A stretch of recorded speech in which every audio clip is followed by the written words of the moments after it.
Bienvenidos y bienvenidas, ¿cómo están? Mi nombre es Astromostra, soy tu astrólogo de internet y vamos a continuar con esta serie de videos que se llama Capital Astral, Poder y Trabajo en la Carta Natal. ¿Cómo está distribuido el poder y la representación y el capitalismo en algunos de los aforismos más estratificados y duros de la astrología, donde de repente algo es bueno porque solamente es servicial para el poder capitalista? Vamos a criticar esto a la luz de algunos autores como Mark Fisher, Alice Sparkly Cat o Jameson desde su libro del posmodernismo, pero también podemos pensarlo desde otros ángulos y lo vamos a hacer leyendo las matrices productivas, entre comillas, que tienen las cartas natales. Si no sabes de qué estoy hablando o te querés orientar un poquito más, te recomiendo que busques el video de introducción que está en esta serie, que es la introducción, o el epílogo, donde saco algunas conclusiones y algunas ideas.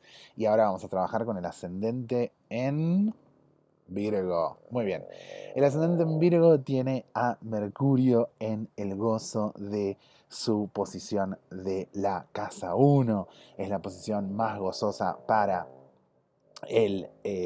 Mercurio, que es la idea de poder estar en la casa uno, de presentar el yo de manera translúcida, de presentar el yo de una manera eficiente y de resolver internamente los sucesos y los pensamientos a través de una buena comunicación con los demás. El ascendente en Virgo entonces encuentra lugares de posicionamiento frente a los demás o lugares operativos y resolutivos frente a los demás. Y además, en la casa 2 que le correspondería a Libra, está la Luna en una posición totalmente benéfica y luminosa para la Luna. ¿Sí? La Luna tiene un lugar neutro de todos modos, pero muy positivo a la hora de administrar los recursos, ya que es la fortuna. La Luna, para la astrología helenística, se suele representar como la fortuna, que es un espacio relativamente cambiante, pero que es un espacio súper productivo, protector, que engendra de alguna manera asuntos. De ahí vienen todos los aforismos de que la gente con ascendente en Virgo es hábil con la plata, no solo porque Mercurio tiene que ver con el comercio para la astrología helenística, sino que esta posición de Libra, del comercio, de la balanza de comercio, está bien puesta. Escorpio en la casa tercera aparece de una manera restrictiva al estar marcado con Saturno, es decir, que de ahí viene el aforismo de que el ascendente en Virgo pueda ser callado o más que tenga cierto plurito a la hora de hablar de algunos de sus temas, ya que va a elegir maneras reguladas y estrictas de poder vincularse con los otros y de estar en pacto y en contacto con los otros. Y también Júpiter, en este caso, domiciliado en Sagitario, en la base de la casa 4, que es un poco todas estas ideas prósperas que sabemos de Virgo como el lugar de gente estudiosa, el lugar de gente muy ordenada con su casa, muy ordenada con sus pensamientos. No siempre es ordenado con la casa, pero de ahí viene de esta idea de este Júpiter domiciliado, que la base de la casa 4 sea Sagitario. Exaltado Marte en la casa 5 está en Capricornio, en su lugar de exaltación, que es Capricornio, indicando de alguna manera que es costoso y es difícil para Virgo disfrutar, ¿sí? Ya que Marte en Capricornio exaltado a veces trabaja sobre la idea de la privación, de que yo me privo de hacer algunos temas para poder priorizar otros. Entonces Marte estaría funcionando de una manera relativamente negativa para la casa 5, que es de todas maneras una manera operativa dentro de las casas de fuego. ¿Sí? Las casas de fuego, que son la uno, la 5 y la 9, están en signos de tierra. El ascendente en Virgo tiene la casa 5 en Capricornio y la casa 9 en Tauro. Así que es bastante complejo ahí la relación con el placer y con disfrutar, porque en la matriz, los aforismos que piensan el ascendente en Virgo dicen que si está Capricornio en la casa 5 las cosas me las tomo muy en serio, y además por las correspondencias helenísticas le ponen ahí a este ascendente en este lugar a Marte, que se exalta además en ese lugar. En Acuario aparece la casa sexta, que es un poco la idea de este concepto que tenemos de que Virgo es el entendimiento del sistema total, y como corresponde para Virgo, su casa sexta, que es un espacio además donde no hay aspectos, es un punto ciego complejo para Virgo, ubican al Sol. Un Sol en Acuario con ascendente en Virgo tendría esta eficiencia de poder entender cómo formar parte de la red y cómo hacer pactos con los otros. Y dentro de los exaltamientos, fíjense que Mercurio está domiciliado en Virgo, pero también tiene exaltación en Virgo. Dentro de los exaltamientos que está Marte exaltado, ¿quién aparece exaltado también? Venus. Venus aparece exaltado en Piscis, en la casa séptima, en el descenso, y de ahí vienen todos los aforismos de que Virgo tiene grandes capacidades amatorias o grandes capacidades sexuales de amar y ser un rompecorazones, o que el ascendente en Virgo tenga algo que ver con la potencia sexual. Es muy interesante eso, ya que en la casa séptima, que es el vínculo con los otros y que es las relaciones con los otros y los comercios con los otros, se exalta Venus en Pisces, entonces se piensa eso. Mercurio en la casa octava aparece en Aries. Y acá me gustaría señalar que Mercurio, que si bien está en una posición neutra, es como otra correspondencia ahí positiva para Virgo, ya que muchas veces algunas ideas de la velocidad mental de Mercurio o la velocidad mental del ascendente en Virgo tienen que ver con que la casa octava es Aries para ellos, es decir, desenvolver rápidos paquetes de información, desenvolver de manera eficiente asuntos manuales y gestionar con los otros el poder de los otros sobre mí. Esto tiene que ver con la independencia que reclama que Aries caiga en la octava para el ascendente en Virgo. La luna en Tauro, que también, si no me equivoco, en Tauro la luna se exalta, o sea, es la tercera, es la cuarta exaltación, es la quinta en realidad, va a haber cinco. La luna, en este caso, se exalta en Tauro, en la casa 9, que es un lugar que, si bien no tiene la solaridad del gozo del sol pasando por la 9, porque en la casa novena es el gozo del sol, sí es la exaltación de Tauro, es decir, que en un punto esta tercera casa de fuego con una luna que está exaltada en Tauro es increíblemente operativa para gestionar de manera rápida, aunque no siempre constante, las relaciones con los demás y los paquetes de información y el volcarse hacia los otros.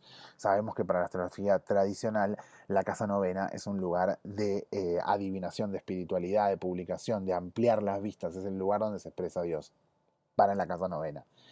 Y por quiero volver a esto de las exaltaciones porque Júpiter se emplaza en la 11 en Cáncer y Júpiter se exalta en Cáncer también. Así que fíjense lo privilegiado que es el ascendente en Virgo al tener todas estas exaltaciones, pero a la vez la exaltación es un espacio riesgoso, es un espacio donde se desborda, donde los asuntos pueden ser altamente cansadores, donde yo puedo, digamos, en las representaciones de las exaltaciones de los planetas, pueden ser absolutamente abrumadores también. Y también la exaltación trabaja con lo que derrama, con lo que derrocha de alguna forma.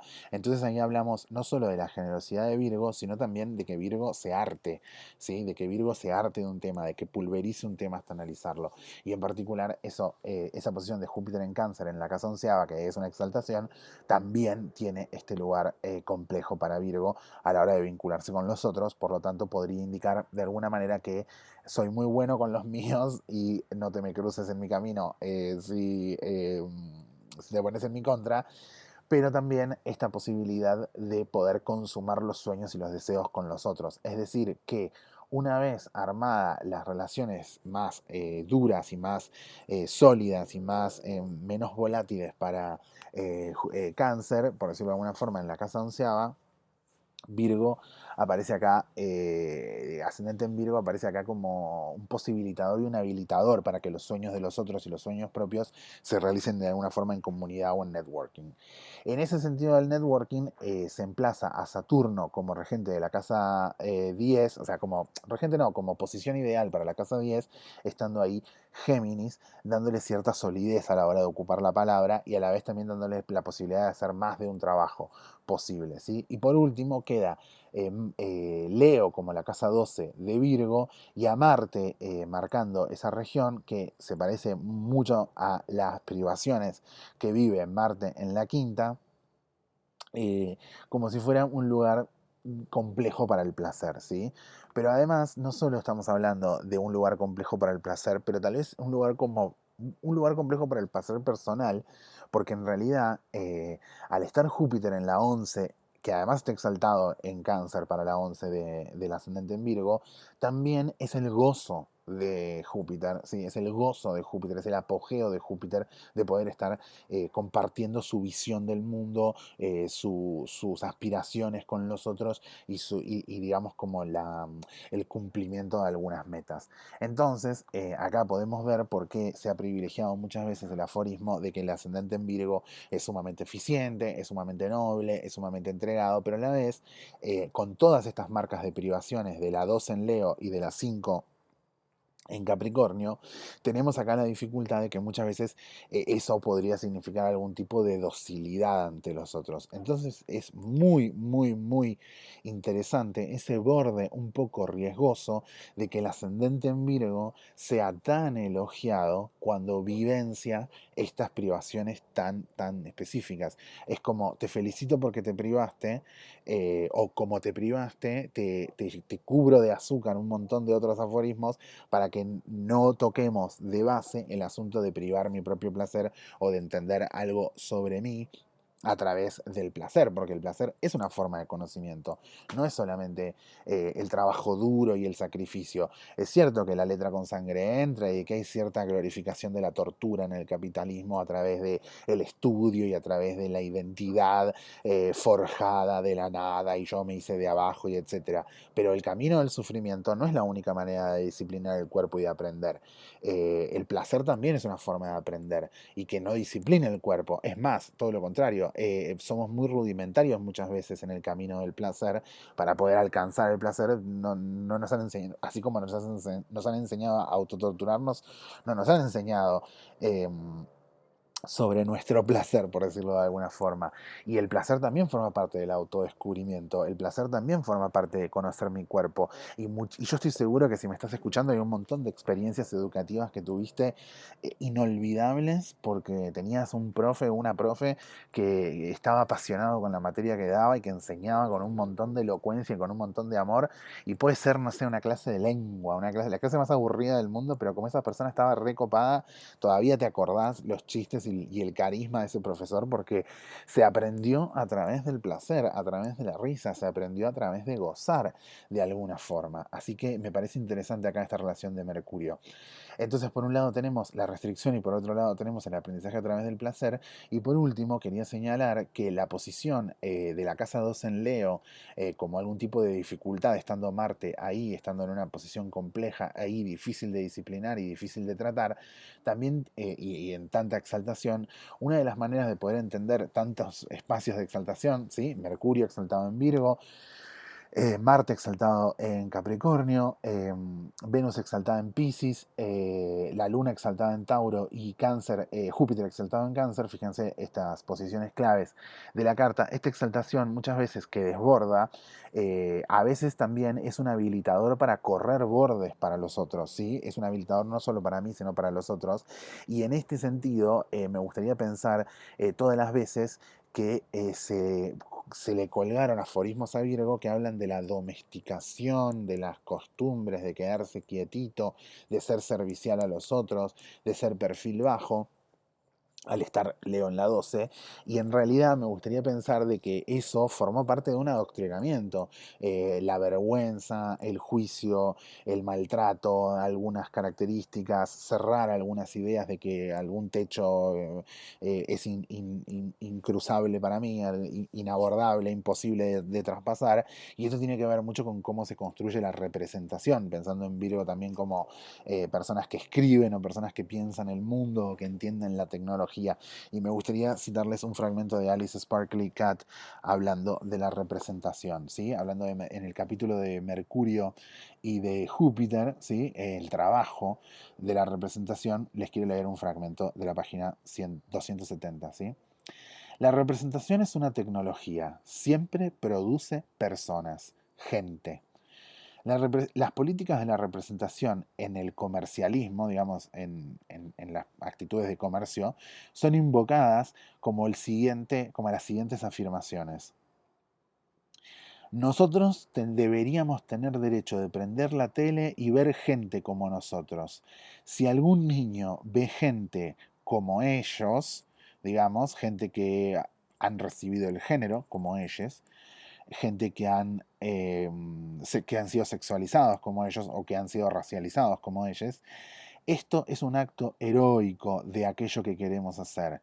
Así que nosotros tendríamos que tener la capacidad de poder visualizarnos a nosotros mismos haciendo cosas eróticas, heroicas. La representación política ha tocado la manifestación de la lógica.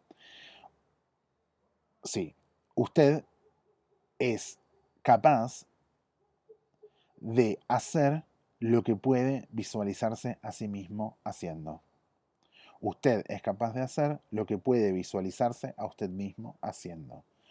Los medios que han construido inmensas cantidades de estereotipos en la imaginación popular, desde inmigrantes hasta qué es ser clase trabajadora o qué es ser mujer o qué es ser blanco, en estos personajes tipificados son instrumentos de una manifestación ritual de las políticas de representación.